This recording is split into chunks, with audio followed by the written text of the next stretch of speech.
Γεια σας όλοι! Σήμερα θα σας δείξω τα 5 καλύτερα σκονάκια για το σχολείο. Το πέμπτο και πολύ απλό. Παίρνεις ένα χαρτάκι, γράφεις τα θέματα, βάζεις το χαρτάκι μέσα στο παπούτσι, την ώρα που γράφεις το βγάζεις, βλέπεις τι γράφεις, το ξαναβάζεις. Ή μπορείς να το γράψεις στο πόδι σου, κάτι πιο απλό για να μην έχεις χαρτάκια και βλακίες.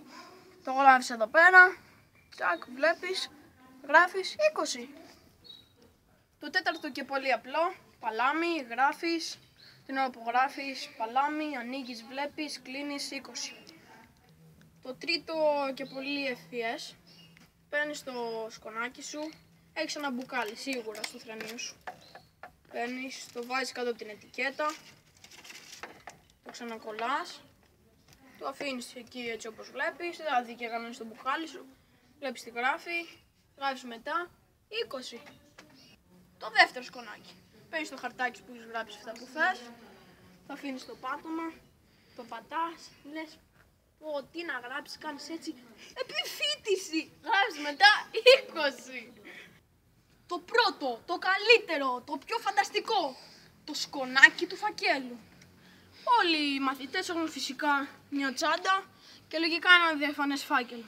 Παίρνεις το σκονάκι, το βάζεις μέσα στο διαφανές φάκελο, φαίνονται τα γράμματα, κλείνεις το φάκελο, το βάζεις μέσα στη τσάντα του διπλανού σου ή τη δικιά σου, ανοίγεις πολύ τη τσάντα, την κρατάς έτσι, ενώ που γράφεις κοιτάζεις δεξιά ή αριστερά αν το έχεις, γράφεις 20.